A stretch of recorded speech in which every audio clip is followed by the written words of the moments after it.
untuk.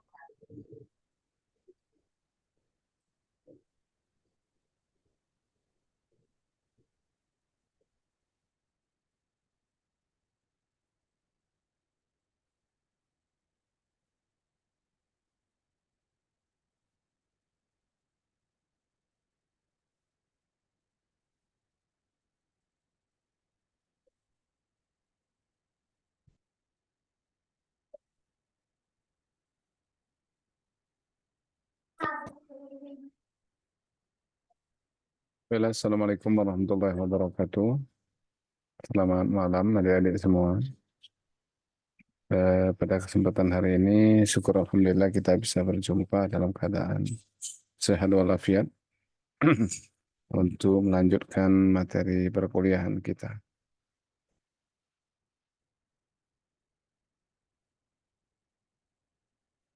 Pada kesempatan ini kita akan membahas mengenai ketiga pemasangan instalasi listrik, pemanfaat ketenaga listrikan. Jadi kalau namanya pemanfaat ketenaga listrikan kita ini ya, kita yang rumah tangga ataupun pabrik dan lain sebagainya. Jadi eh,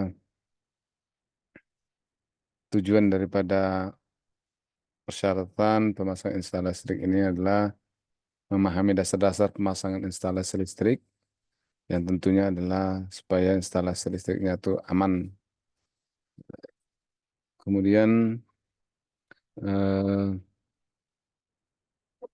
mampu membaca gambar listrik dan lain sebagainya. Kemudian mampu melakukan pemasangan perlengkapan dan peralatan instalasi listrik sesuai dengan ketentuan dan standar yang telah ditetapkan. Jadi itu yang paling penting bahwa eh, apa yang dibuat itu adalah sesuai dengan standar. Karena itu yang sangat penting adalah memberlakukan standar dalam instalasi listrik kita.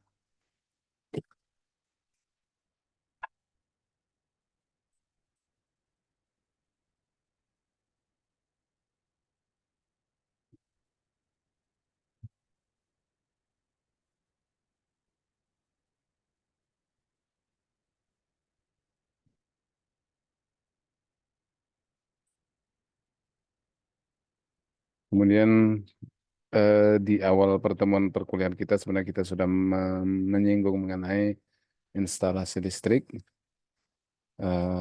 pengertiannya. Instalasi listrik seperti yang sering kita dengar merupakan sekumpulan perlengkapan dan peralatan listrik yang berfungsi untuk menyalurkan arus listrik dari sumber menuju ke beban-beban listrik. Jadi sumbernya adalah PLN, kemudian beban-beban listriknya adalah peralatan rumah tangga kita.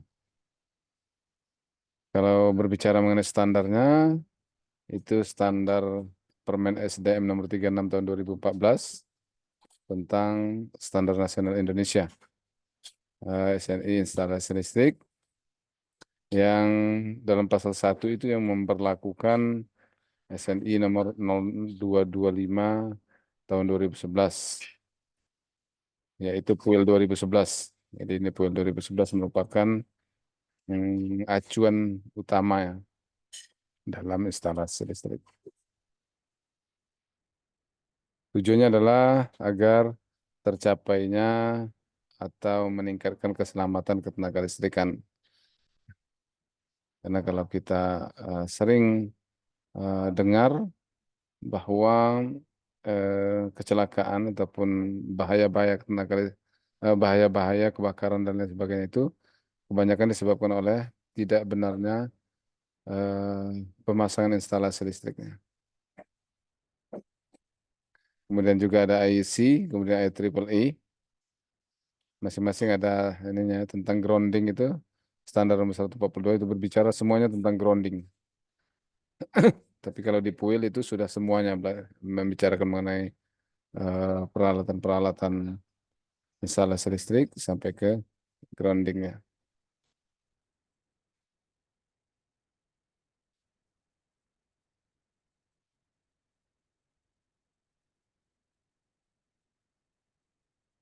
Oke, kembali lagi. Kemudian juga ANSI, kemudian juga ada tentang insulation resistant test value electrical apparatus and system, nilai isolasi dari peralatan, tahanan isolasi peralatan. Kemudian tentang tahanan insulasi, faktor konversi tahanan insulasi, kemudian juga tentang grounding system. Kemudian ada lagi peraturan yang tercantum dalam Undang-Undang Nomor 30 Tahun 2009, tentang ketenaga listrikan pada pasal 44 itu. Situ dijelaskan instalasi tenaga listrik harus memenuhi ketentuan keselamatan. Kemudian ketenaga listrikan yaitu andal dan aman bagi instalasi, aman bagi manusia dan makhluk hidup, dan ramah lingkungan. Dengan cara pemenuhan standarisasi peralatan dan pemanfaatan tenaga listrik dan pengaman instalasi tenaga listrik, maka setiap instalasi tenaga listrik wajib memiliki SLO dan memenuhi SNI. Jadi dari Undang-Undang Nomor 2009 inilah yang mewajibkan adanya SLO, standar layak operasi. Kemudian juga ada peraturan pemerintah nomor 14 tentang kegiatan usaha penyediaan ketenaga listrikan. Kemudian yang kedua adalah instalasi pemanfaatan tenaga listrik. Terdiri dari atas instalasi pemanfaatan tenaga listrik, tegangan tinggi, tegangan menengah, dan tegangan rendah. Instalasi tenaga listrik yang beroperasi wajib memiliki SLO atau standar layak operasi. Jadi standar layak operasi inilah yang membuktikan bahwa peralatan ataupun instalasi tenaga listrik kita itu sudah layak untuk dimanfaatkan atau dipergunakan tanpa mengandung bahaya. Kemudian juga di Peraturan Menteri Tenaga Nomor 12 Tahun 2018 tentang K3 listrik di tempat kerja. Jadi keselamatan eh, kerja untuk sistem tenaga listrik. Kemudian pemeriksaan instalasi listrik dilakukan secara berkala paling sedikit 1 tahun sekali. Nah, jadi sebenarnya instalasi listrik kita itu harus diperiksa ulang setiap 1 tahun sekali. Karena apa? Karena bisa saja selama pemakaiannya instalasi yang kita pakai itu eh, mengandung eh, kerusakan atau terjadinya gangguan-gangguan sehingga menyebabkan kerusakan pada instalasi tersebut. Sehingga perlu diadakan maintenance atau perawatan. Kemudian pengujian instalasi listrik dilakukan secara berkala paling sedikit 5 tahun sekali. Jadi setiap 5 tahun dilakukan pengujian berkala terhadap instalasi listrik kita.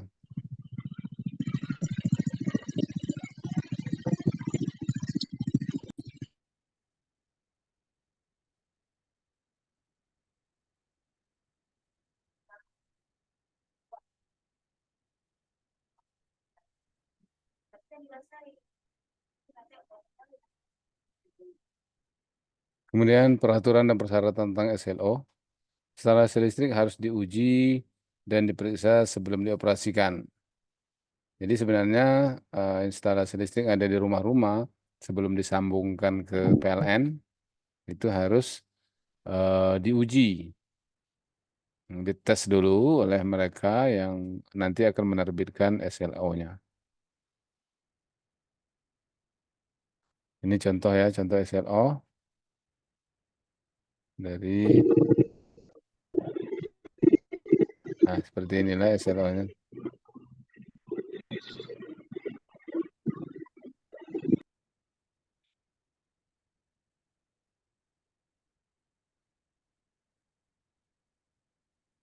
Ini contoh SLO-nya.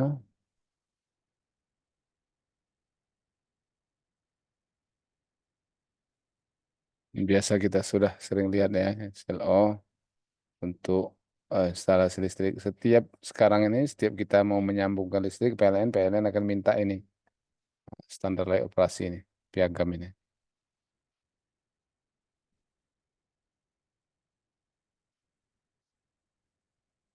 Pengusahaan instalasi listrik yang selesai dipasang atau mengalami perubahan harus diperiksa dan diuji dahulu sebelum dialiri listrik. Nah, jadi kalau ada instalasi listrik eh, setelah selesai dipasang atau instalasi listrik yang sudah sebelumnya mendapatkan SLO tapi mengalami perubahan itu juga harus di diuji dahulu sebelum dialiri listrik.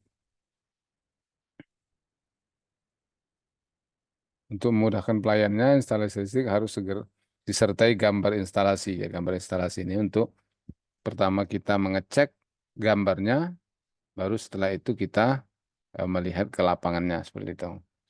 Jadi kalau dari gambarnya saja sudah salah, sudah tentu dia tidak akan diberikan SLO.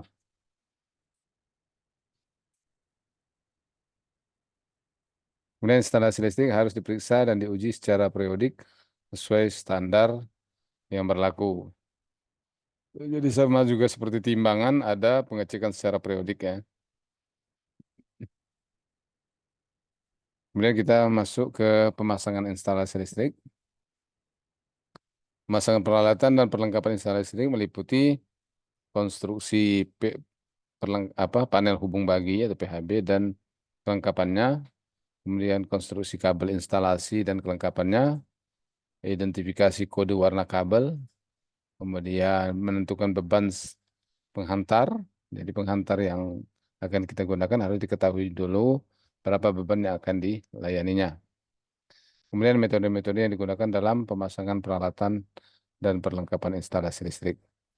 Kemudian pemasangan peralatan proteksinya seperti skring, kemudian juga MCB.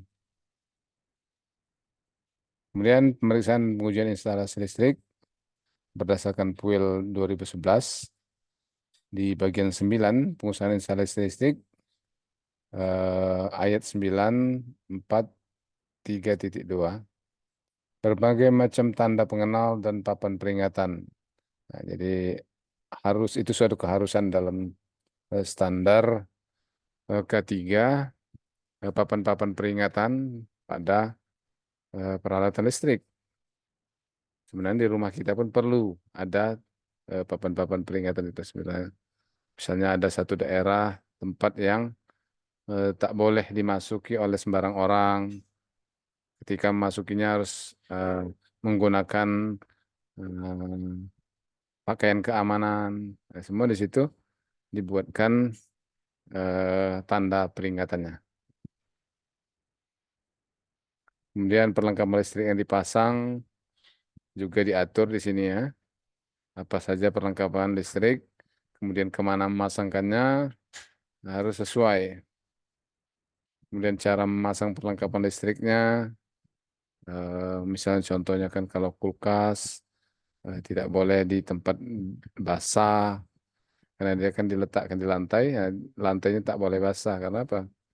Karena bisa terjadi eh, kontak listrik. Karena di kulkas itu sendiri kan bagian kadang-kadang bagian bodinya itu dialiri oleh arus listrik. Kemudian juga polaritas harus sesuai pada bagian 134 1.10 bagian 1 membicarakan tentang polaritas, kemudian pembumian sesuai dengan eh, pasal 542-nya, bagian pembumiannya. Kemudian resistansi insulasi, jadi tahanan isolasi itu harus sesuai dengan ketentuan ini. Jadi kan kadang ada tahanan isolasi itu yang tidak sesuai, sehingga dia mudah dialiri listrik. Atau katakanlah dia misalnya mudah mengalami kerusakan, crash, tertarik misalkan, jadi lepas. Nah itu yang menjadi permasalahan yang harus dipatuhi dalam instalasi. Kemudian kesinambungan sirkuit, artinya sirkuit tersebut akan bisa dikembangkan.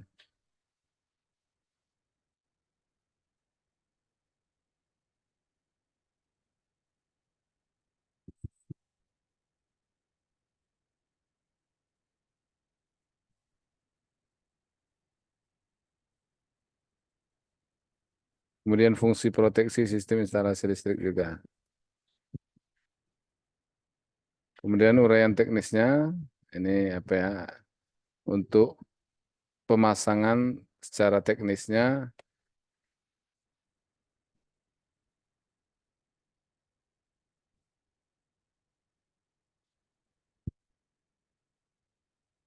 secara pengujian, jadwal waktu pelaksanaan dan lain sebagainya. Ini yang berkenaan dengan secara teknis.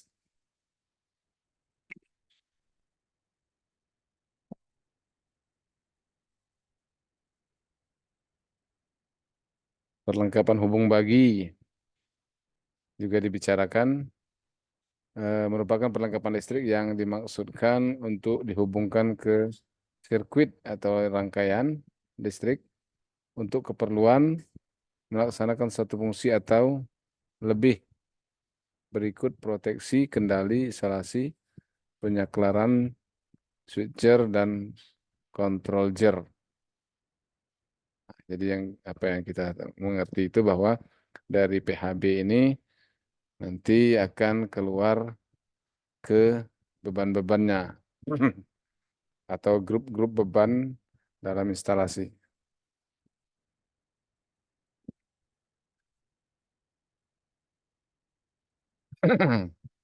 Ini kriteria untuk perlengkapan hubung bagi.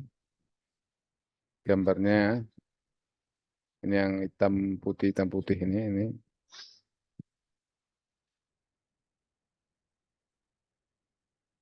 Nah, pemilihan hubung bagi PHB dapat dikelompokkan dalam 4 kategori. Arus. Nah, jadi ketika kita membuat PHB-nya harus diperhitungkan pertama itu arus, besar arus pada busbar, kemudian besar arus ingoing feeder, besar arus outgoing feeder, kemudian kapasitas short circuit pada busbar itu, tahu arus hubung singkatnya.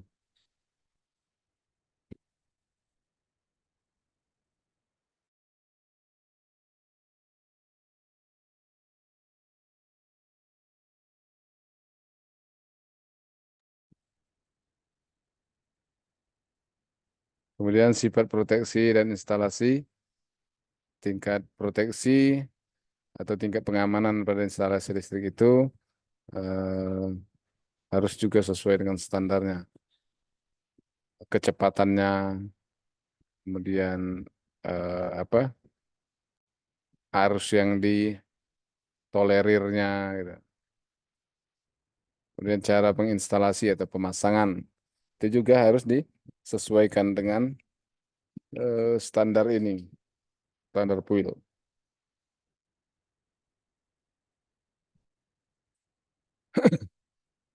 Nah, ini cara pemilihan eh, perlengkapan hubung bagi ya. Ya, ini harus Anda pahami juga teknik-teknik pemasangan PHB ini yang secara praktek harus dipenuhi. Jadi PHB harus ditata dan dipasang sedemikian rupa sehingga terlihat rapi dan teratur. Kemudian ditempatkan di ruang yang cukup leluasa. Kenapa? Karena ini di sini ada apa perlengkapan proteksinya juga yang mungkin akan dioperasikan oleh operator atau orang.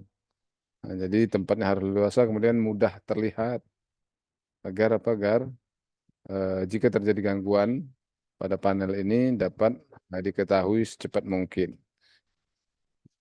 Kemudian juga misalnya kalau ada gangguan ya, misalnya terbakar dan sebagainya, dia harus bisa ditangani. Kemudian PHB harus ditata dan dipasang demikian sehingga rupa pemeliharaannya dan pelayannya mudah. Semua komponen dan instrumen yang ada dan memerlukan eh, penanganan pelayanan pada saat kerja harus terjangkau oleh tangan. Nah, itulah makanya tadi tempatnya harus leluasa atau luas.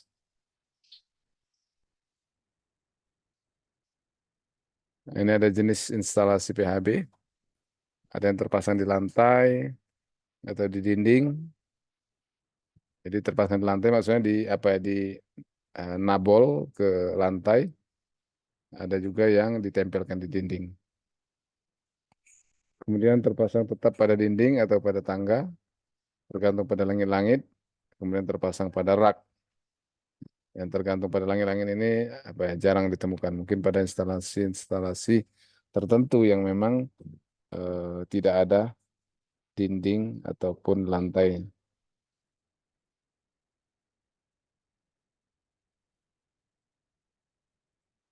Nah, ini standar desain pemasangan PHB. Ini bisa Anda baca ya. Pertama, panel utama diinstal di dekat sisi daya masuk. Nah, di dekat panel listrik berarti kan.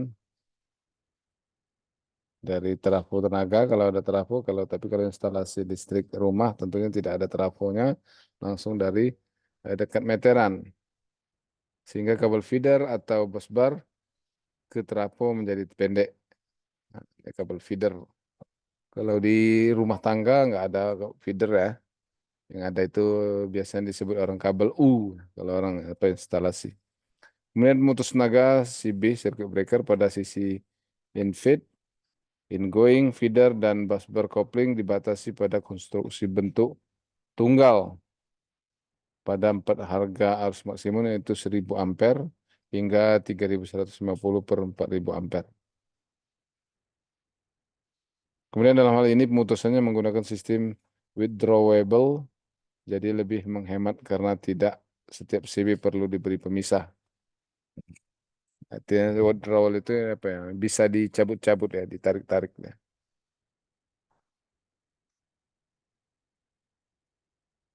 Macam-macam perlengkapan hubung bagi berdasarkan konstruksinya ada yang dilengkapi dengan perlindungan terhadap adanya kontak dengan bagian-bagian aktif.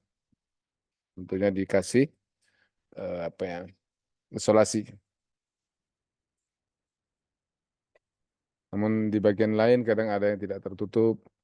Kemudian eh, jadi ini tergantung pemilihan daripada PHB itu apakah dia dipasangnya di mana gitu yang mungkin sering tersentuh oleh manusia maka dia pengamanannya akan dibuat menggunakan isolasi.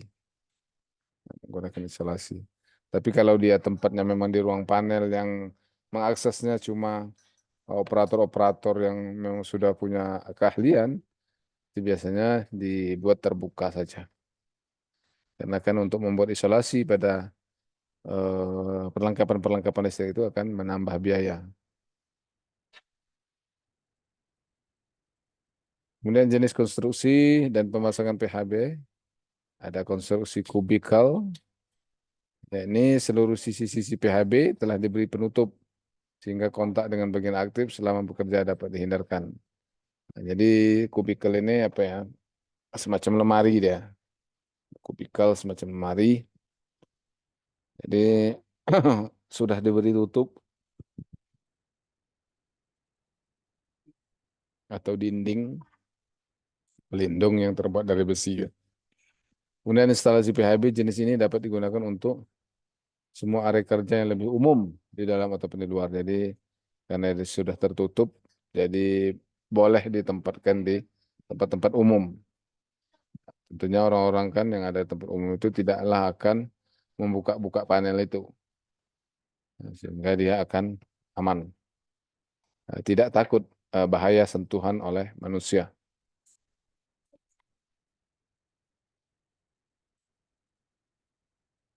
Jadi tinggi kubikelnya itu lebih dari 1 meter. Biasanya 2,2 meter. Jadi cukup tinggi. Kemudian eh, kubikel itu terbuat dari besi biasanya. Biasanya catnya itu abu-abu, warna abu-abu ya.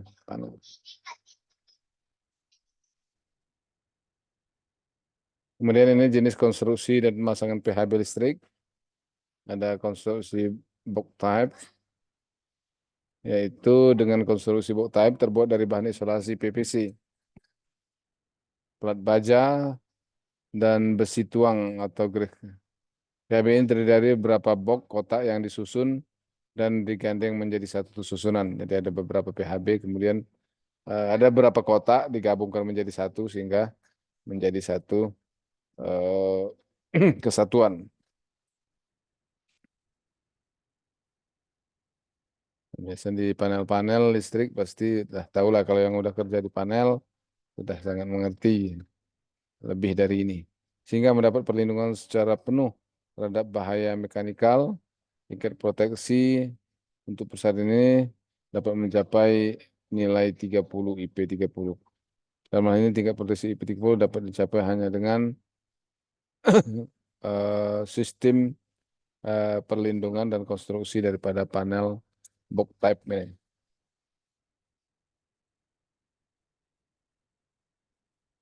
Kemudian tingkat proteksinya pada PHB listrik itu, tingkat proteksinya tergantung pada lokasi instalasi dan kondisi lingkungannya.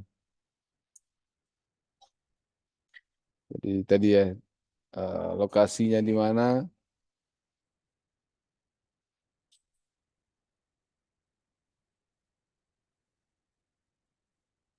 jadi yang penting penempatan dari peralatan-peralatan ini adalah seaman mungkin. Seaman mungkin sehingga dia eh, harus memenuhi standar daripada puil ini.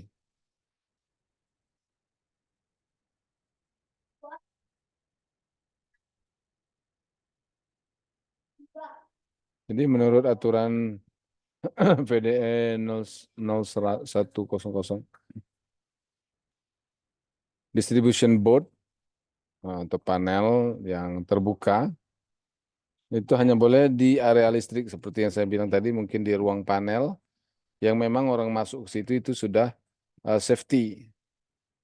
Mereka menggunakan peralatan safety sehingga yang masuk itu memang operator-operator yang sudah berpengalaman, jadi diperbolehkan. Maka peralatan-peralatannya mungkin lebih terbuka.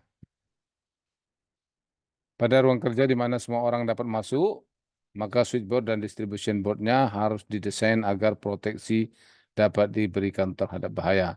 Jadi kalau yang di tempat umum, yang nanti bukan cuma operator yang masuk, itu maka dia eh, harus diproteksi secara lebih baik. Kemudian kecelakaan kontak dengan bagian lainnya yang bekerja selama beroperasi harus dihindari. Untuk memenuhi persyaratan tersebut, maka PHB-nya harus mempunyai tingkat proteksi sampai 20 protection levelnya. Jadi ini untuk semua konstruksi panel hubung bagi.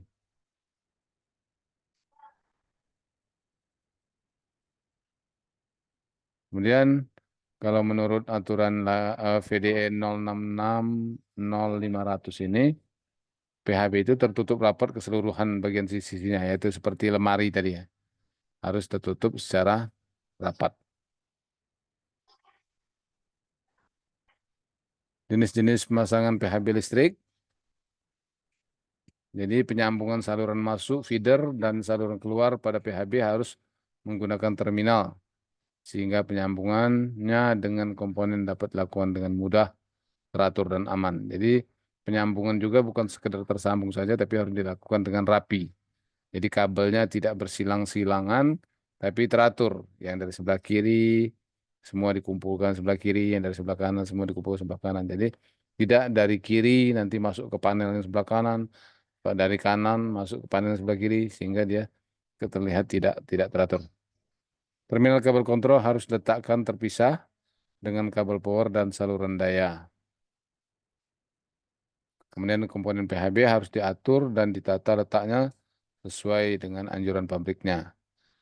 Nah, maksudnya yang apa komponen-komponen yang dipasang dalam panel hubung bagi tadi itu harus diatur sesuai dengan eh, standar dari pabrik pembuat komponen tersebut. Nah, misalnya screen kayak mana posisinya, apakah melintang kiri kanan atau tegak atas bawah. MCB juga gitu. Jadi ada standar.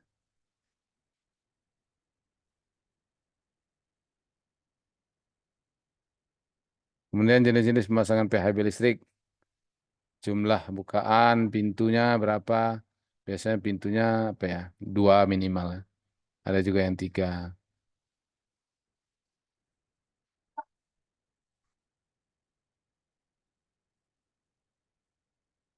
Ukuran proteksi, kemudian bahan panel. Komponen yang terpasang, non-withdrawal, removable, assembly, dan withdrawal.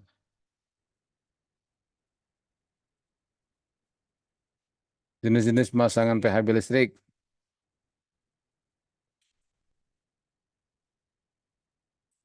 Nah, ini cara memasangnya. Panel utama menerima suplai langsung dari suatu trafo, kemudian didistribusikan untuk masing-masing sub. Nah, ini untuk apa ya? Untuk di pabrik ini ya, di pabrik dari trafo, kemudian ke panel, dari panel ya ke eh, untuk bebannya seperti motor, kemudian kontrol sistem, panel distribusi, pompa dan lain sebagainya. Jadi setelah keluar dari panel tadi. Bahkan dari panel besar itu pasti akan masuk ke panel-panel kecil lagi. Yang panel pompa satu, panel apa penerangan satu, panel mesin las dan lain sebagainya. Jadi harus dibuat-buat terpisah.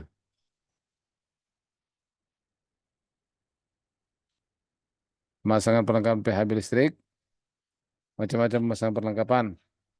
Satu lampu tanda, alat ukur, saklar pilih atau switch. Kemudian peralatan tegangan sentuh, menghindarkan dari tegangan sentuh, kemudian proteksi tegangan sentuh langsung.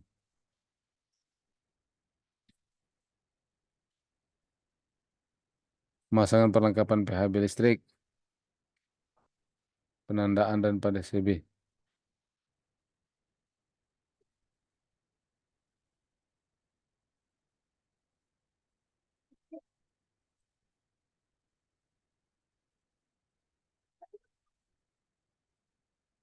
Pemasangan perlengkapan listriknya ini ya, antara masuk keluar. Ini ya cara masangnya. Nanti silakan Anda baca aja untuk sebagai referensinya. Kemudian uji resistansi isolasi. Jadi isolasi itu sebenarnya harus diuji. Kadang kan kabel yang dibeli itu memang di situ kadang udah ada SNI-nya. Tapi perlu diuji apakah untuk keperluan eh, ini kita apa pabrik kita atau instalasi di rumah kita itu sesuai. Jadi untuk tujuannya adalah mengetahui instalasi terpasang tidak terhubung singkat. Kemudian mengetahui kondisi kabel bocor tersambung dengan badan peralatan.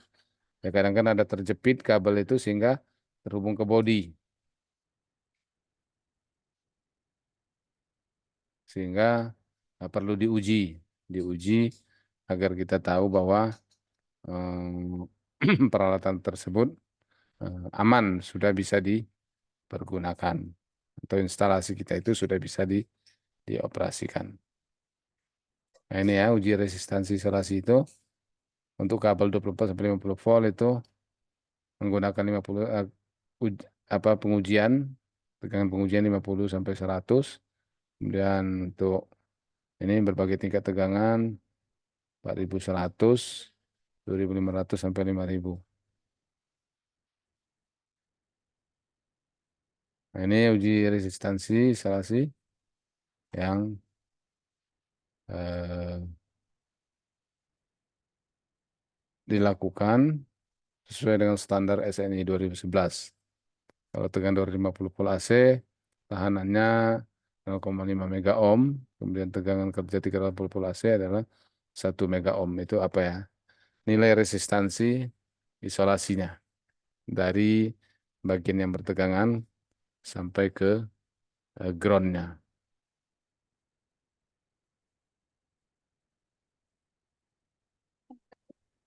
Oke, saya kira ya untuk pertemuan malam ini kita cukupkan. Nanti bahannya juga bisa saya kirim di grup.